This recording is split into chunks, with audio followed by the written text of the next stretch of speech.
Eh, el tiempo que estamos viviendo, hermano, vamos a ir muy rápido a 1 Samuel, capítulo 17, que es donde encontramos la conocida historia de David y Goliat, ¿verdad? Hoy vamos a estar viendo esta historia. Hermanos, yo les quiero dejar de tarea que lo procuren leer por completo el pasaje. Yo solamente voy a leer algunos versículos y en base a eso vamos a estar estudiando la palabra de Dios en esta forma. Es un pasaje, como les digo, extremadamente conocido, pero ¿cuántos principios importantes nos dejan cuando nosotros estamos en momentos duros de la vida de nosotros, ¿verdad? Eh, ¿Cómo necesitamos aprender a enfrentar esos gigantes en la vida de nosotros? ¿Cómo es que necesitamos ver y enfrentar estos momentos en los cuales usted agarra y dice, uy, no tengo salida, no sé qué voy a hacer, no sé de qué manera voy a poder enfrentar esta situación que tengo? Bueno, aquí encontramos principios muy importantes de la palabra de Dios en este aspecto. Dice la palabra de Dios así, no vamos a leerlo todo. Me gustaría, es un pasaje un poco extenso, pero voy a ir a manera de introducción a ponerle lo que está sucediendo en estos momentos. Dice los filisteos, capítulo 17, 1 Samuel, versículo 1. Los filisteos juntaron sus ejércitos para la guerra y se congregaron en Soco, que es de Judá, y acamparon entre Soco y Aseca, en Efes Damín. También Saúl y los hombres de Israel se juntaron y acamparon en el valle de Ela, y se pusieron en orden de batalla contra los filisteos. Y los filisteos estaban sobre un monte a un lado, e Israel estaba sobre otro monte al otro lado, y el valle entre ellos.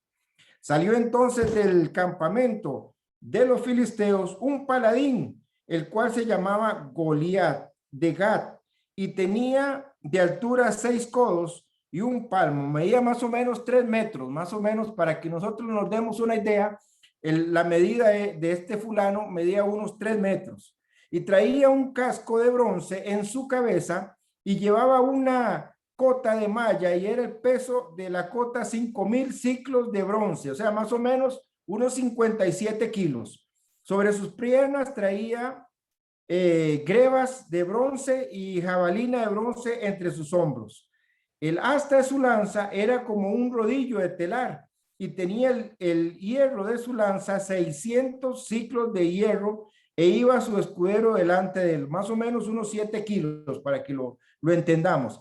Y se paró y dio voces a los escuadrones de Israel, diciéndoles, ¿para qué os habéis puesto en orden de batalla?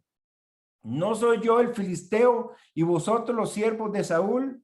Escoged de entre vosotros un hombre que venga contra mí. Si él pudiere pelear conmigo y me venciere, nosotros seremos vuestros siervos. Y si yo pudiere más que él y lo venciere, vosotros seréis nuestros siervos y nos serviréis. Y añadió el filisteo, hoy yo he desafiado al campamento de Israel, dadme un hombre que pelee conmigo. Ahora vean este versículo que viene, hermanos. Oyendo Saúl y todo Israel estas palabras del filisteo, se turbaron y tuvieron gran miedo. Hermanos, algunos de nosotros en esta noche quizás estamos de esta manera. Estamos turbados y tenemos gran miedo por las cosas que se dicen, que se hablan, lo que sale en la noticia, etcétera, etcétera. Y hermanos, esto yo lo veo en mis hermanos aquí en Costa Rica, lo veo en mis hermanos en Ecuador. Estuve un día de estos predicando, mis hermanos en Argentina. Lo he podido ver también en mis hermanos en Panamá, y sé que en Honduras también. Encontramos a los hermanos atemorizados. En esto que estamos viendo, hermanos, hay dos cosas que como introducción quiero decirles. Lo que está sucediendo en el pueblo de Israel es real. O sea, no es que ellos estaban viendo una visión, no es que ellos estaban diciendo, nos estamos imaginando un gigante. No, no, no, no, no, esto no estaba sucediendo. Lo que estaba sucediendo es que verdaderamente un gigante, un hombre de guerra, si usted va a estudiar un poquito y ve que este hombre venía de Gad, y ya Gad había sido de mucho temor para el pueblo de Israel anteriormente, porque de ahí venían estos fulanos gigantes que no solamente eran gigantes, o sea, no solamente eran fulanos de mucha estatura, sino que también eran fulanos de guerra. O sea, eran grandes y no solamente eran grandes, sino que enfrentarse a uno de ellos realmente era difícil. Saben, hermanos, era real. Lo que está sucediendo aquí es real. Y el miedo que viene es también real. Era real. Lo que es el planteamiento que se está haciendo, si usted se acuerda, los filisteos siempre fueron una piedra en el zapato del pueblo de Israel por muchas circunstancias, una de ellas que nunca hicieron lo que Dios les dijo de deshacerse de ellos por completo, sino que en el momento en que conquistaron la tierra prometida, lo fueron dejando y terminaron siendo, aún hasta el día de hoy, ¿verdad? Aún hasta el día de hoy, siguen siendo una piedra en el zapato para el pueblo de Israel.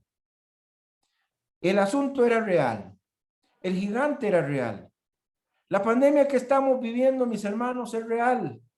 No la podemos quitar como algunas personas vienen y nos dicen, no, mire, esto no es real. Y saben, hay hermanos que hemos estado ayudando porque verdaderamente es real. Sus esposos no están trabajando, la esposa no está trabajando y hay escasez de comida en sus hogares. El asunto es real.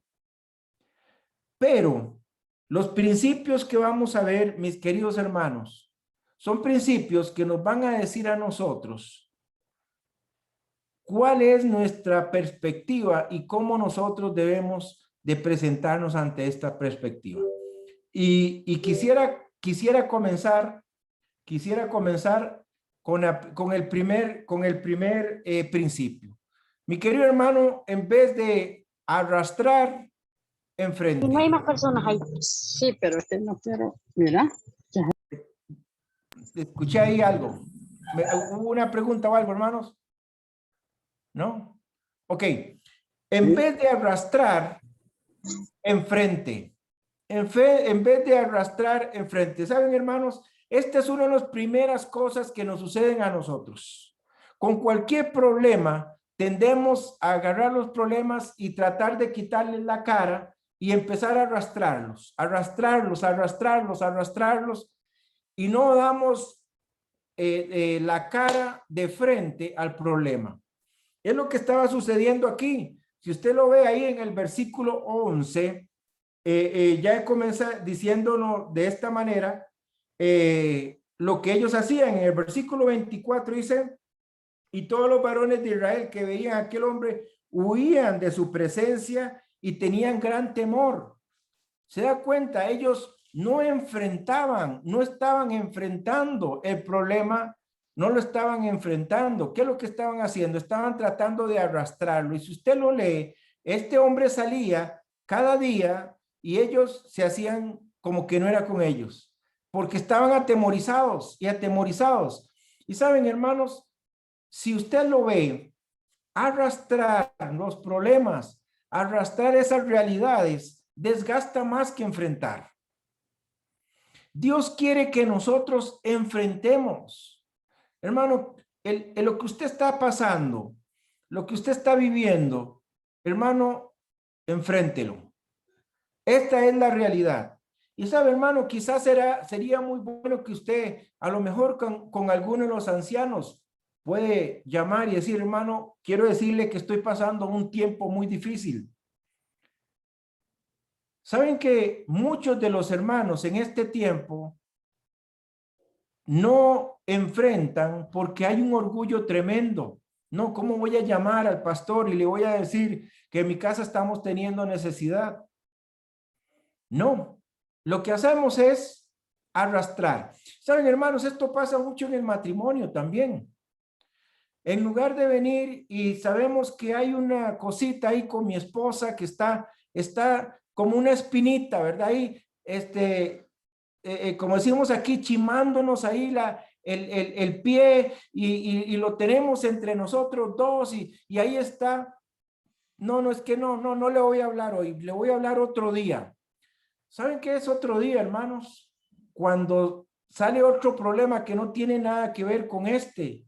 Es como el granito que usted le quita y que está lleno de pus, que salta todo. Y entonces usted ya le viene a decir a su esposa o a su esposo, se lo viene a decir todo de una muy mala manera. Hermanos, el arrastrar desgasta más que el enfrentar. Entiéndalo, entiéndalo y préstele atención. Y yo quiero que usted entienda, hermano, que en todo esto definitivamente hay un plan. Esto que está sucediendo, véalo desde la perspectiva de que a Dios no lo agarró de repente. Vea Santiago capítulo 1, versículo también muy conocido. Santiago capítulo 1. Versículo 2. Santiago le está escribiendo, según lo que dice la palabra de Dios ahí, le está escribiendo a sus compatriotas, le está escribiendo a aquellos hermanos que estaban ahí tranquilitos, ¿verdad? Y de un pronto a otro vino la famosa dispersión en donde un fulano llamado Saulo, con todo su séquito, empezó a perseguirlos. Ahora, ustedes imaginen la situación en la que ellos estaban. Solo imagínese que usted, porque lo empezaron a perseguir, tuvo que salir y dejar todo en su casa e irse y establecerse en un lugar en donde no es ni siquiera su patria ni nada por el estilo. Y las necesidades que se empiezan a vivir ante aquellas circunstancias. Eran circunstancias realmente difíciles. Hermanos que habían tenido ahora no tienen. Hermanos que vieron cómo a su propia esposa o su propio esposo lo mataron enfrente de la cara de ellos. Cómo agarraron a sus hijos y los mataron. Esa era la realidad que estaba viviendo esta gente. Y viene Santiago y les dice, hermanos míos, tened por sumo gozo cuando os halléis en diversas pruebas, sabiendo que la prueba de vuestra fe produce paciencia. ¿Sabe qué les dice? Queridos hermanos, todo esto que está sucediendo, a Dios no lo agarró por sorpresa. Dios tiene un plan. Y su plan es, en nuestro corazón, en primer lugar, probar nuestra fe. Porque lo que dice es sabiendo que la prueba de vuestra fe. No es eso, no es cierto que es lo primerito que viene a probar nuestra vida. No es cierto que es nuestra fe. Ahora, hermanos, piénsenlo. Dios no necesita probarlo a usted para él darse cuenta cómo está su fe. Cuando todo anda bien, la fe tiende a ser tremenda. Un gozo, usted tiene un gozo, Señor, existe Dios, te glorifico y te alabo. Pero cuando las cosas empiezan a poner mal, ¿no es cierto que una de las primeras cosas que viene a la vida de nosotros es empezar a dudar de Dios? ¿Será que realmente Dios tiene control de todo este asunto de la pandemia? ¿Será que Dios tiene el control de todo esto que me está pasando? Vea lo que dice el versículo. Lo que el versículo dice que en primer lugar, sabiendo que la prueba de vuestra fe, la prueba va dirigida a mi fe. Y como dice, lo que va a producir esa fe es la paciencia, es el ánimo alargado, para decirlo de una manera como lo explica Santiago en esta ocasión. Pero hermanos, hay un plan. El plan es que usted sepa en dónde está su fe. Es en esos momentos. Se cuenta, creo que ustedes lo han escuchado, la historia cuando la Unión Soviética existía, que en una de las reuniones de una iglesia entró un hermano para saber quiénes eran realmente los que estaban ahí por la fe. Entraron y con una ametralladora y todos dijeron, póngase de pie los cristianos porque los vamos, póngase de pie el que no es cristiano porque a los cristianos los vamos a ametrallar. Una gran cantidad de la iglesia se puso de pie y muy poquitos se quedaron sentados. Y de esa manera se dieron cuenta quiénes estaban ahí realmente, quiénes tenían fe. Hermanos, esta circunstancia es una ametralladora en la cabeza de nosotros los hijos de Dios, para que se levante el que no tiene fe y que se quede sentado el que tiene fe. Esto me dice a mí, hermanos, hay un plan. Hermano, no está sucediendo esto porque, pobre Dios, no pudo darse cuenta y pum, le cayó esto de la pandemia. No, eso no sucede con Dios, hermano. Dios está llevando a cabo un plan y parte de ese plan, usted está ahí sentado. Hay un plan. Ese plan no es resignación. Hermanos, tengamos cuidado, porque algunos de nosotros creemos que este tema es un tema de resignación. No es lo mismo, no es lo mismo resignación, no es lo mismo que estar bien como Dios nos tiene. No es lo mismo. Dios no quiere resignación del lado de nosotros, porque la resignación trae el sentarse y el decir, y bueno, ¿qué pase? ¿Qué va a hacer? No.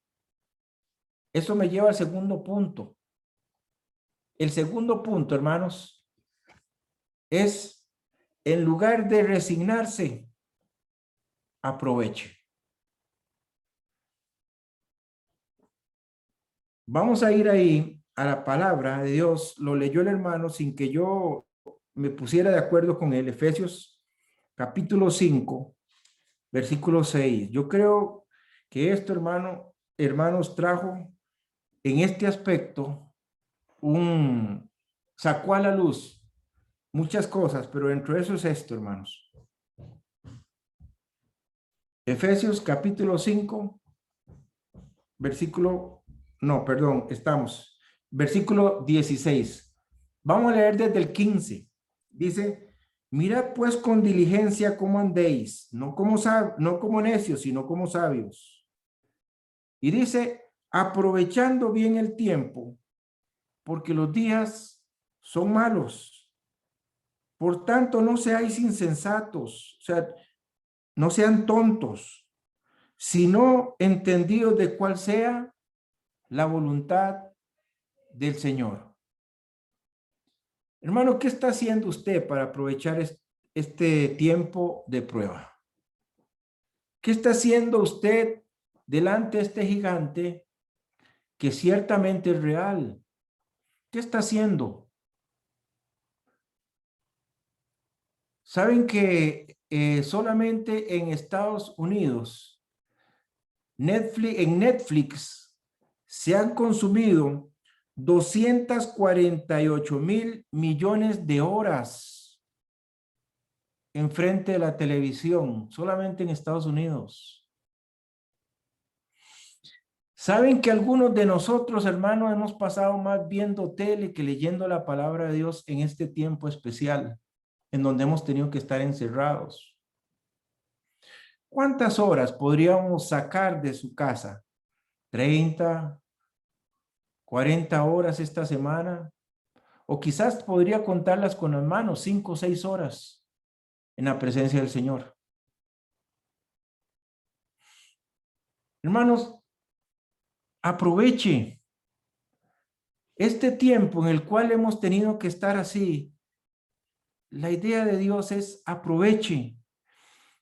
Si regresamos a 1 Samuel capítulo 17, usted se va a dar cuenta, por ejemplo, en un versículo 26, vemos a un aprovechado, sinceramente, y si usted lo ve más adelante, el versículo 29, después de que Eliab, el hermano, lo reprende, la pregunta de David es, entonces habló David a los que estaban junto a él diciendo, ¿qué harán al hombre que venciere a este filisteo y quitare el oprobio de Israel?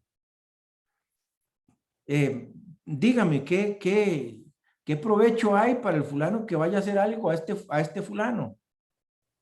El diablo regaña, usted lo ve ahí en el versículo 26. El diablo regaña, perdón, versículo 28, el diablo regaña. Y el versículo 29, David respondió, ¿qué he hecho yo ahora? ¿No es esto mero hablar? Y apartándose de él hacia otros, preguntó de igual manera, o sea, hizo la misma pregunta que hizo anteriormente y le dio al pueblo la misma respuesta de antes. Él tenía el propósito de aprovechar lo que estaba sucediendo, la realidad del gigante. Él tenía el propósito de aprovecharlo. Lo que a mí me hace pensar esto, hermanos, es que él pudo cambiar lo que se puede. La realidad no la podía cambiar. Era un fulano alto, de más de cerca de 3 metros, con todo un armamento que, para decirlo de una manera, para aquel entonces, una máquina de guerra, y él tenía en su pensamiento y sacó provecho. Lo que yo debo entender, mis queridos hermanos, es que yo soy una causa para Dios. No soy un efecto. Dios no ha terminado conmigo. Así que está en mí que yo aproveche el máximo de crecimiento para el Señor en este tiempo. El máximo. Que usted pueda salir de todo este tiempo y que usted pueda decir, Dios me maduró en esto, en esto, en esto, en esto, en esto. Mi fe creció en esto, en esto, en esto, en esto, en esto. O quizás usted va a tener que decir, mi querido hermano, mi fe no creció, pero pude verme todas las películas de Netflix. Mi fe no creció, pero estuve durmiendo todo este tiempo. Hermano, aproveche, aproveche, aproveche, porque como dice, sea sabio, como nos dice Efesios, sea sabio, aproveche el tiempo, aprovéchelo, aprovéchelo. En tercer lugar, en vez de evadir, asuma. Muy parecido al segundo, pero ¿saben qué, hermanos? Es que el evadir es más dirigido a las responsabilidades. Si usted ve lo que en todo momento, David ahí en el versículo 26, lo que él les hace ver a ellos es, miren, ustedes son el pueblo de Israel. Ustedes tienen la responsabilidad de proyectar a Dios. Ustedes son los que tienen la responsabilidad de hacer que este pueblo llamado los filisteos, que incluía al pueblo de Gad, es la responsabilidad de ustedes mover y que ellos puedan entender quién es Jehová de los ejércitos. Y lo que a David lo tenía muy indignado era ver que salía, insultaba al pueblo de Israel y se volvía a ir, y el pueblo de Israel atemorizado. No sé por qué es tendencia de nosotros esto también, hermanos. Es tendencia de nosotros a evadir nuestras responsabilidades. Y saben, hermanos, cuando nosotros evadimos nuestras responsabilidades, nos perdemos de ver el poder de Dios al aprender y mejorar en nuestras vidas. Saben, hermanos, yo hoy puedo ver testimonios de hermanos que esta situación que están pasando, ellos salen y dicen, Dios me ha enseñado esto, Dios me ha enseñado lo otro. Un día estos publiqué de una de las hermanas que están en el hospital, que acaba de salir de cuidados intensivos y que ya va de camino. Y si ustedes ven ese texto que ella manda, usted se da cuenta en donde ella termina dándole gloria a Dios, ahora de una manera más sentida. Hermano, en vez de evadir, asuma, tome las responsabilidades y haga lo que debe. Cuarto lugar, en vez de estar deseando, comprométase. Vean, hermanos, esta es una de las cosas en las que nosotros decimos, ¿verdad? Me pasó por muchos años, yo decía, en enero, el 1 de enero, yo decía, uy, si yo tuviera tiempo, me leo la Biblia en un mes. Así decía, ¿verdad que sí? Y ese era, y de veras, un deseo muy bueno de mi corazón. Pero llegaba más o menos 4, 5, 6, que ya iba leyendo ahí por números y que iba leyendo ahí por Deuteronomio y pum, dejaba de hacerlo. Y el deseo muy bueno que tenía de leer la palabra de Dios se acababa en 6, 7 días. ¿Saben, hermanos? Dios no quiere más que usted desee. Dios quiere que usted se comprometa. Y es evidente que David pasó de tener el deseo de ir y enfrentar a ese gigante para pasar a las acciones. Dice la palabra de Dios ahí en el versículo 38, lo tratan de vestir, ¿verdad? Lo tratan de vestir como un soldado, y Saúl vistió a David con sus ropas y puso sobre su cabeza un casco de bronce y le armó de coraza, y ciñó David su espada sobre sus vestidos y probó a andar porque nunca había hecho la prueba. Y dijo David a Saúl, yo no puedo andar con esto porque nunca lo practiqué. Y David echó de sí aquellas cosas. ¿Y qué dice el versículo? En el versículo 40, y tomó el cayado en su mano y escogió 5 piedras. Definitivamente hay un compromiso. Y ahora sí, no puedo. Es real el gigante con vestidura de paladín. Yo voy a hacer lo que sé hacer.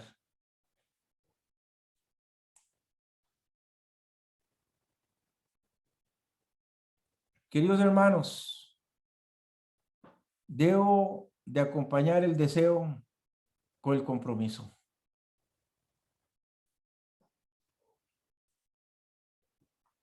¿Sabe qué hice cuando la primera vez que leí la palabra de Dios de tapa a tapa? Le hablé a un hermano de la iglesia, le dije, hermano, usted y yo podemos estarnos llamando. Eso fue hace muchos años, para ver de que yo cumpla la lectura que tenía que hacer de 6 capítulos diarios. Y efectivamente, si el hermano no me llamaba, yo lo llamaba a él. Hice un compromiso delante de Dios, pero también hice un compromiso delante de mi hermano. Y nos acompañamos, y esa fue la primera vez que leí la palabra de Dios de tapa a tapa. Tenía que haber un compromiso. Y saben, hermanos, estas cosas en el tiempo de realidades duras, usted necesita pasar de desear, de brincar esto que usted sabe que tiene que brincar, de desear a comprometerse. ¿Y saben quiénes son los mejores aliados? Nuestros mismos hermanos, que nos ayudan, que nos alientan, que hermano, hizo la lectura de hoy. Hermano, ¿cómo le fue con su devocional? Hermano, ¿cuánto tiempo ha podido orar usted hoy? Porque eso nos compromete a hacer lo que debemos. Y hermano, entienda esto. Cambios simples hacen grandes cambios. Entiéndalo. Cambios simples. Lo que usted tenga que agarrar, solamente par de piedritas. Quizás no va a ser leer la Biblia en 2 o 3 meses. Quizás va a ser leer la Biblia en un año. Pero el cambio de empezar a hacerlo va a ser grandes cambios. Ya después de eso, para mí fue tan fácil leer la Biblia cada año y después cada 3 meses, y fue una bendición tremenda para mi vida. Pero lo que usted tiene que hacer es el compromiso de hacer esos pequeños cambios, esas pequeñas cosas. Un día de estos, un hombre me decía, hermano, tengo problemas con mi esposa. Yo tomo una decisión y mi esposa viene y toma otra, y mis hijos ya no saben ni para dónde agarrar ni nada como eso. Yo le dije, hermano, ¿cómo está su vida espiritual? No, hermano, es que no es mi vida espiritual. Estoy hablando del matrimonio de nosotros. No estoy hablando de mi vida espiritual. Yo le dije, hermano, ¿cómo está su vida espiritual? Y él regresaba y me decía, no, hermano, es que usted no entiende. No es una cuestión de mi vida espiritual, es de mi matrimonio. Yo le dije, hermano, ¿sabe qué? Usted tiene que hacer cambios en su vida espiritual. Y usted va a empezar a ver el poder de Dios sobre su esposa, sobre sus hijos y sobre usted mismo. Pequeños cambios. Son pequeños cambios que comenzaron con una lectura de la palabra de Dios diaria, de oración, de sacar un tiempito para estar con el Señor. Hace unos días se acercó y me dijo, hermano, usted tenía razón.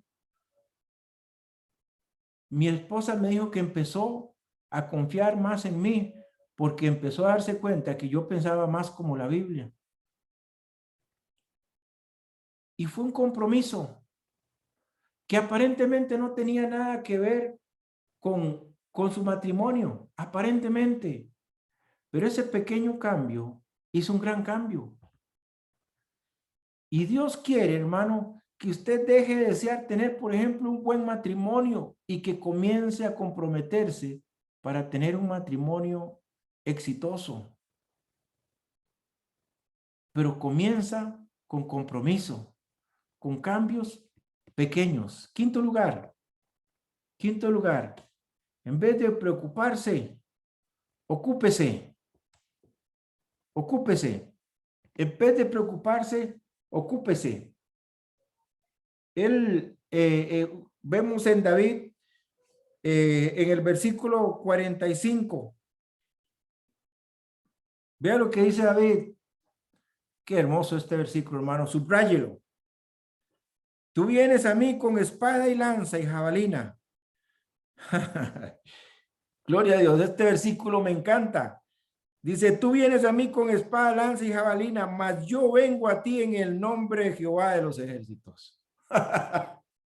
Yo no sé usted, pero a mí es hasta que se me pone la carne de gallina, porque nada menos y nada más que viene en el nombre de Jehová de los ejércitos. Y saben, hermanos, estas son palabras para nosotros también. ¿Sabe por qué nos preocupamos, hermanos? ¿Sabe por qué nos preocupamos? Porque no vamos a la persona correcta. ¿Vieron lo que les dije en la oración? Que algunos de nosotros creemos que Dios quiere que yo ore. Algunos de nosotros creemos eso, hermano. Creemos que Dios quiere que yo ore para Dios poderse enterar de lo que me está pasando. De que tengo esta enfermedad y tal vez Dios no sabe que la tengo. Pues no es bíblico, porque la Biblia me dice a mí que Dios sabe y conoce hasta lo más íntimo de mis pensamientos. Ah, bueno, entonces es que seguro necesito torcerle la mano a Dios porque Él la tiene así. Entonces, si lloro mucho, hasta que Él me conceda lo que yo le estoy pidiendo. No, hermano. ¿Sabe qué es lo que Dios quiere? Lo que Dios quiere es tener comunión con usted. Sí, hermano. ¿Se acuerda cuál fue el propósito de Dios en el jardín del Edén al crear a Adán y Eva? Es tener comunión con ellos. Y eso no ha cambiado hasta el día de hoy. Entonces Él sabe y entiende que la dependencia es un vehículo perfecto para que usted tenga comunión con Dios. Entonces Jesús lo dejó claro. Vaya a su padre y su padre que ve en secreto te recompensará en público. Sencillo. 1 más 1, 2. Usted quiere dejar de vivir una vida de preocupación. Ore. Ore. Pero no como la oración, que es como la que acabo de decir. Dios, vengo aquí a enterarlo a usted de que no tengo el dinero para pagar el agua mañana. No, esa no es la oración. La oración es, voy a ir a Dios para tener comunión con Él. Y ahí voy a poner mis cargas sobre Él. ¿Se da cuenta, hermano? La perspectiva completamente diferente. En el medio de las más profundas realidades, la más profunda realidad que David tenía era que este hombre no era una imaginación, era un gigante guerrero. Lo era una verdad. ¿Y él a qué va? ¿Sabe a qué va? Va en el nombre de Jehová de los ejércitos, el Dios de los escuadrones de Israel, a quien tú has provocado. Hermano, subraya ese versículo y yo le propongo que lo estudie. La oración nos hace ver a Dios y no el problema.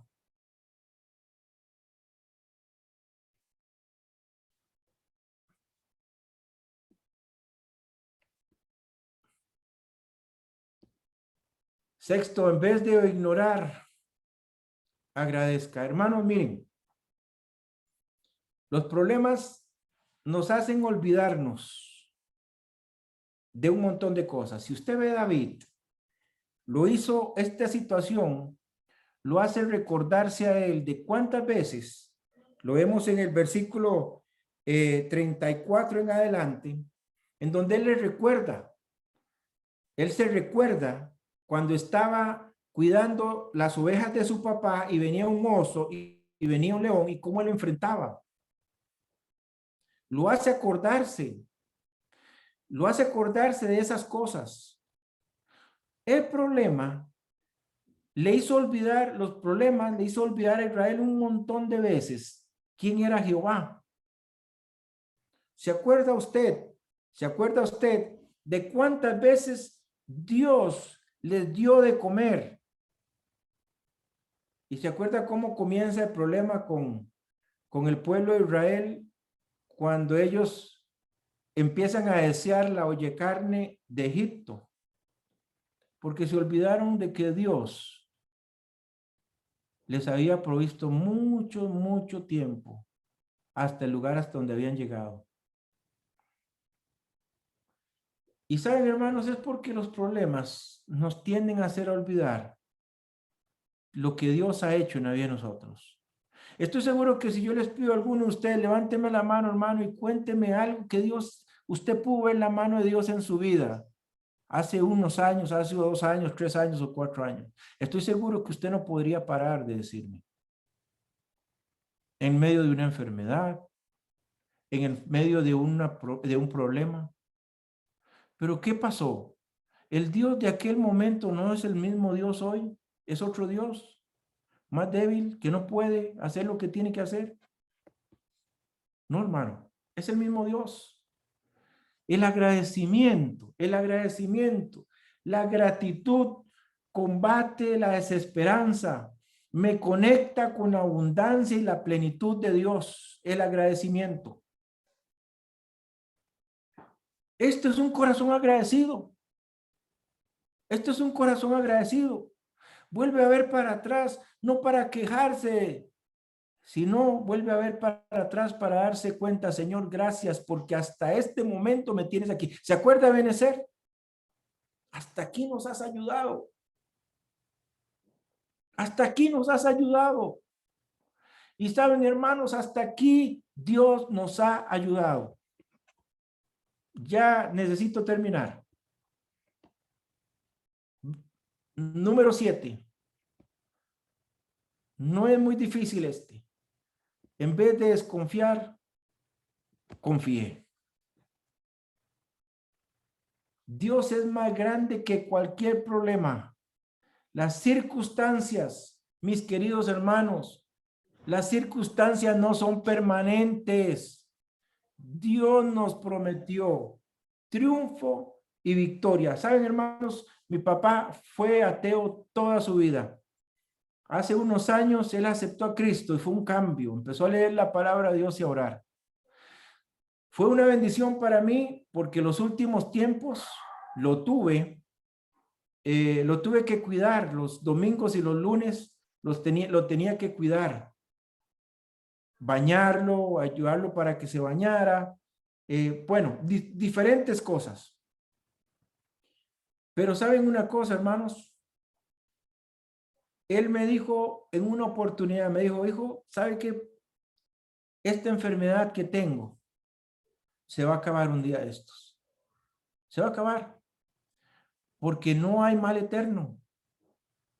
Y un día, cuando yo esté en el cielo, voy a darme cuenta de que en esta tierra nada es permanente, ni siquiera las enfermedades.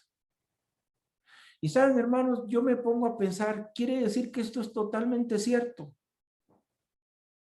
En la eternidad, por la promesa de Dios, no va a haber preocupaciones, no va a haber llanto, no va a haber dolor. Así que no es permanente. Pero ¿sabe qué es lo que Dios quiere? ¿Sabe qué es lo que Dios quiere, hermano? Dios quiere que yo confíe en Él. De nuevo, el versículo 45. Tú vienes a mí con espada, lanza y jabalina, mas yo vengo a ti en el nombre de Jehová de los ejércitos, el Dios de los escuadrones de Israel, a quien tú has provocado. 8 y último. En vez de ver lo negativo, hermanito, apunte a ganar.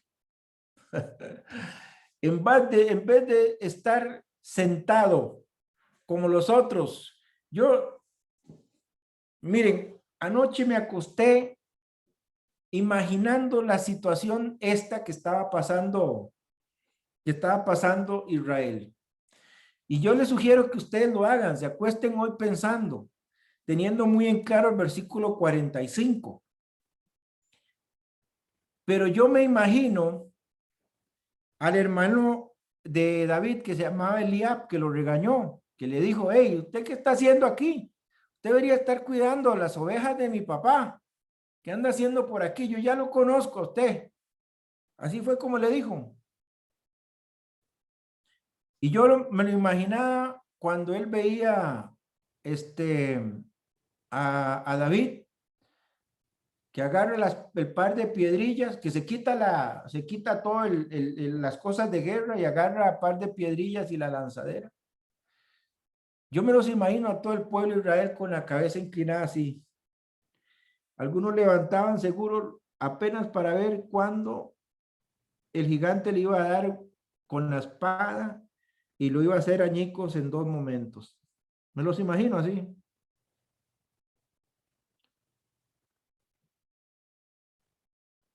Porque ellos tenían temor y veían lo negativo. Pero ¿saben qué, hermanos? Vea el versículo 46. Jehová te entregará hoy en mi mano y yo te venceré. David, usted no se da cuenta que usted es un muchachito y ese fulano es algo real. ¿Cómo puede estar diciendo esto con tanta seguridad? Vea lo que sigue diciendo.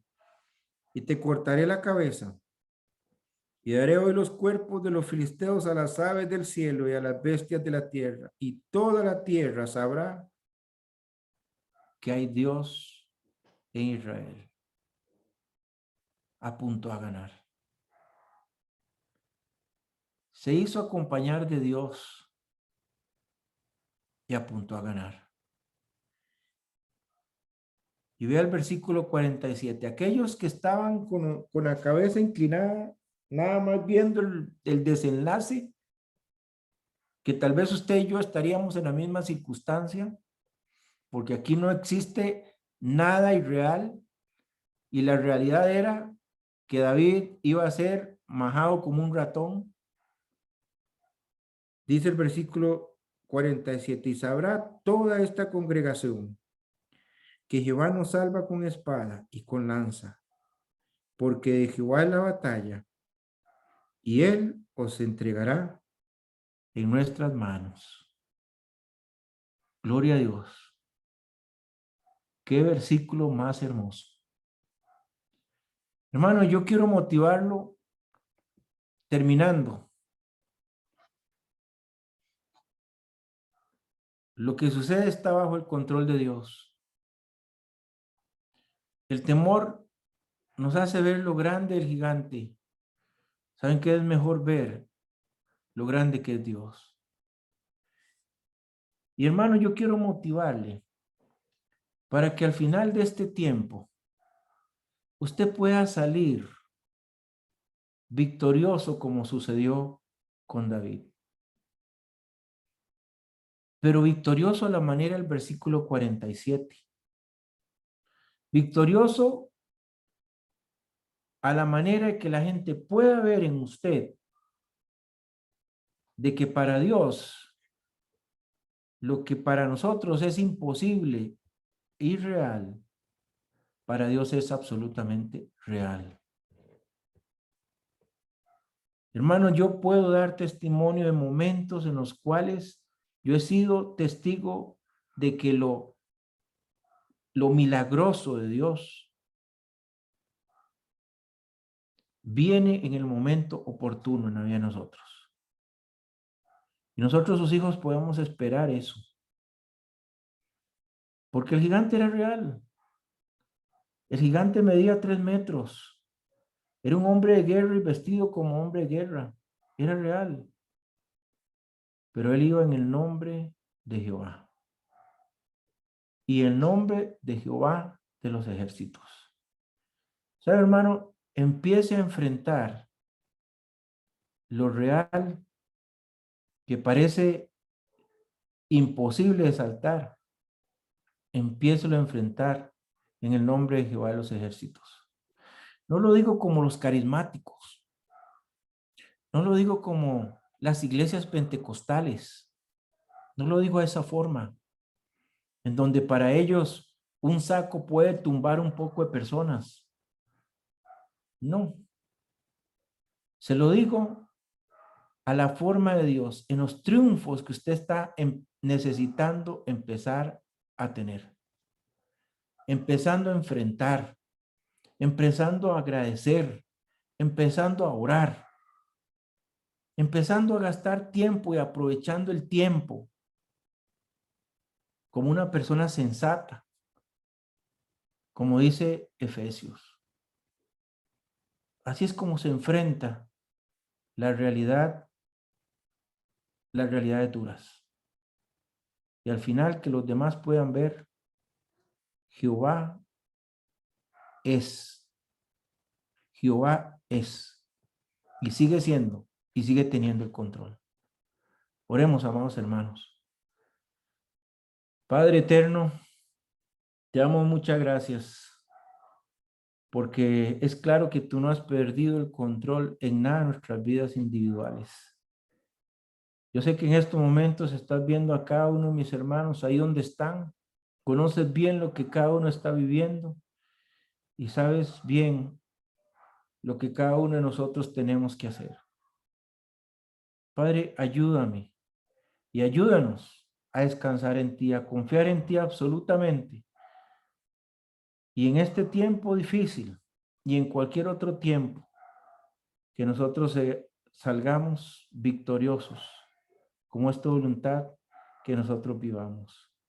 Gracias te damos y te pedimos, Señor, con todo nuestro corazón, que hagas la obra en la vida de cada uno de nosotros, Dios mío, por favor, para que entendamos tus principios y cuán cerca estás de nosotros, dispuesto a darnos lo que necesitamos.